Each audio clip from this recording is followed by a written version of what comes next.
L'Église catholique opprimait les Juifs et même les chrétiens appartenant aux autres églises. Les changements forcés de religion, de torture et d'exécution au nom de la religion étaient des pratiques courantes en Occident.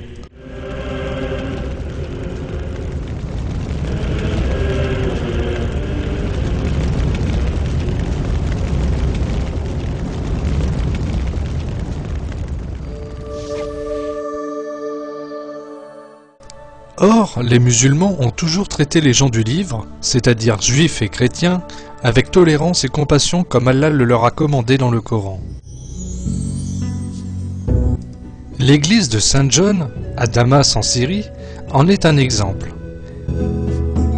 Les musulmans qui ont conquis cette région ont commencé à faire leur prière du vendredi dans cette église, mais elle appartenait toujours aux chrétiens qui y tenaient la messe le dimanche.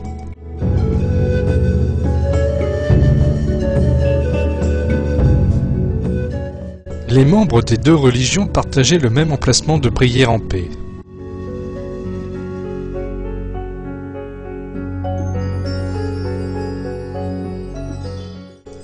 À mesure que le nombre de musulmans augmentait dans la ville, les autorités musulmanes ont acheté l'église avec le consentement de la communauté chrétienne. Ils ont construit une mosquée à côté de l'église et les décorations de sa cour ont été enrichies par les motifs islamiques.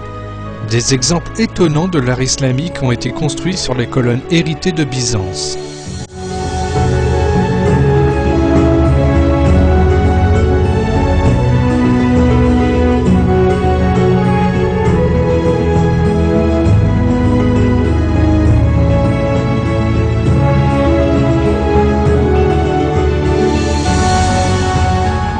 La tolérance des musulmans envers les juifs et les chrétiens a continué à travers l'histoire de l'islam.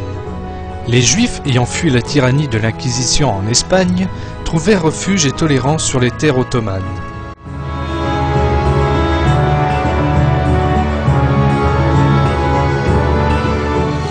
La source de la tolérance de l'islam envers les juifs et les chrétiens est la moralité du Coran.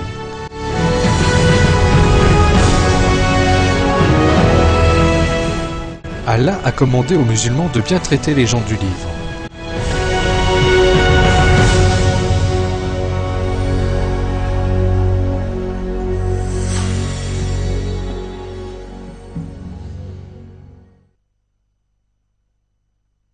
Et ne discutez que de la meilleure façon avec les gens du livre, sauf ceux d'entre eux qui sont injustes.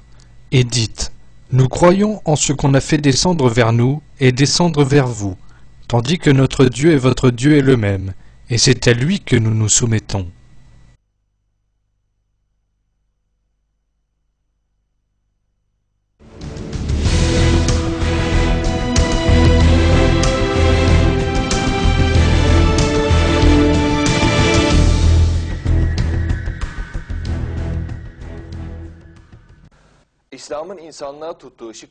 Une des brillantes qualités apportées par l'islam à l'humanité est la pensée scientifique. Les sociétés pré-islamiques et moyen-orientales ne se souciaient guère des questions existentielles concernant l'univers ou d'où provenait la nature ainsi que son fonctionnement.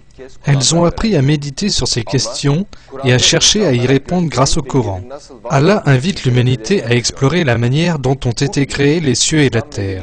Cet état d'esprit a poussé la science vers l'avant dans la civilisation islamique. Cela avait été un développement scientifique unique en son genre dans l'histoire de l'humanité.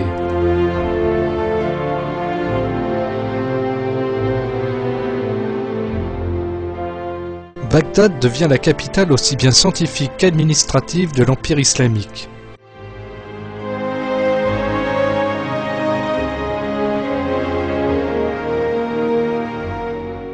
Scientifiques, philosophes et chercheurs se sont rués des quatre coins du monde vers Bagdad afin de se rencontrer dans la fameuse maison du savoir, dans le but de lever le voile sur les mystères de l'univers qu'Allah a créé.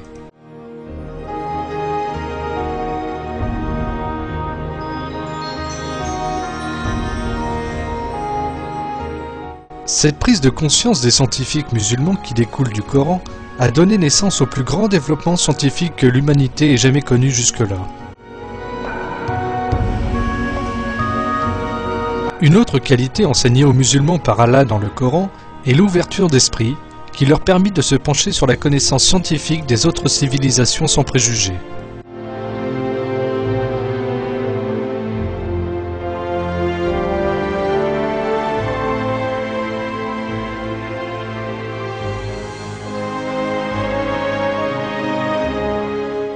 Les travaux scientifiques des musulmans contenaient une quantité considérable de recherches, d'observations, d'expériences et de calculs.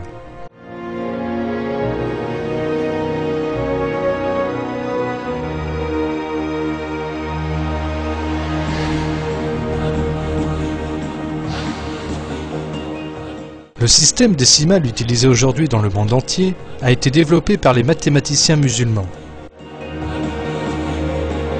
Les scientifiques musulmans attachaient également une grande importance aux observations astronomiques. L'astronomie moderne devait se développer à la base de leur système.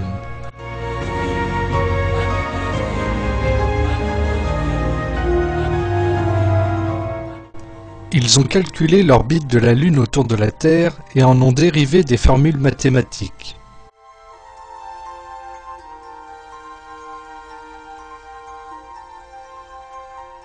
L'algèbre et la trigonométrie sont les inventions de mathématiciens musulmans.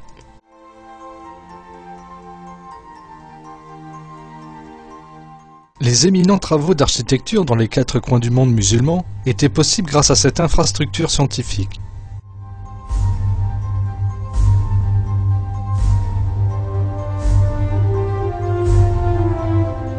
L'une des réalisations les plus frappantes chez les musulmans fut dans le domaine de la médecine, à un moment où les Européens considéraient que la maladie pouvait être causée par les mauvais esprits. Le traitement n'était pas un mot que l'on trouvait dans le vocabulaire des Européens.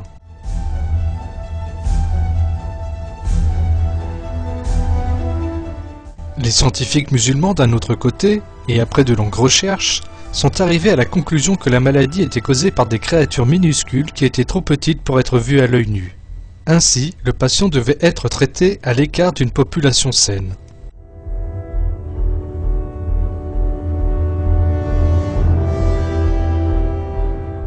C'est ainsi que les premiers hôpitaux modernes du monde ont été fondés. Les patients étaient placés et traités par des méthodes scientifiques dans des salles séparées, selon le type de maladie dont souffrait chacun. Les patients qui souffraient de maladies mentales recevaient une thérapie musicale en un temps où en Europe, les malades mentaux étaient considérés comme les serviteurs de Satan et brûlés vifs.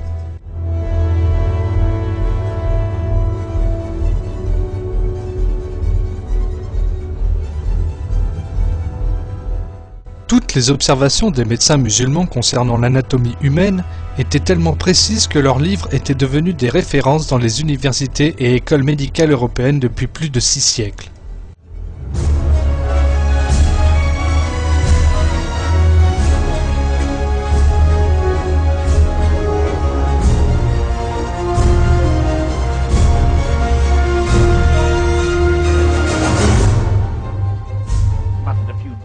Un document sur le monde de l'islam, préparé pour la BBC par le commentateur Terry Jones, en parlant du niveau scientifique élevé de l'islam.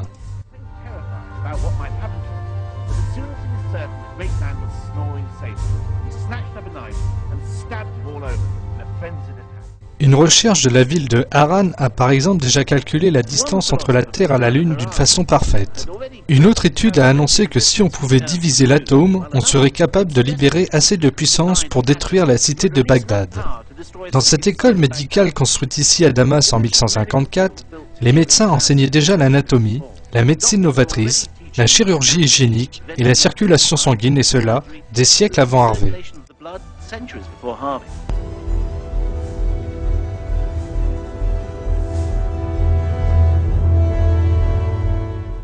Les médecins musulmans prenaient le pouls de leurs patients pendant l'examen, des siècles avant que les Européens ne découvrent la circulation sanguine.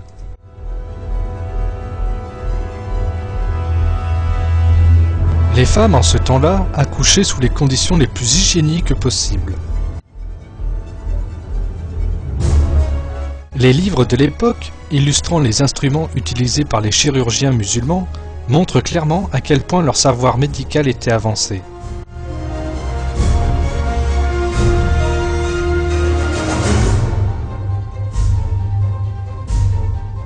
Les femmes aussi étaient formées à l'école des sciences dans le monde musulman, apportant ainsi leur contribution au développement de la science.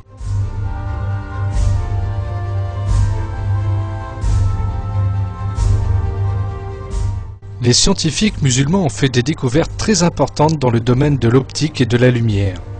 La première personne qui a décrit l'anatomie de l'œil de façon très détaillée fut l'opticien Ibn al-Haytham, dont les recherches très répandues sur les lentilles ont ouvert la voie à l'invention de la caméra. Les physiciens musulmans ont également découvert les causes de l'affaiblissement de la vue et ont mené des opérations de cataracte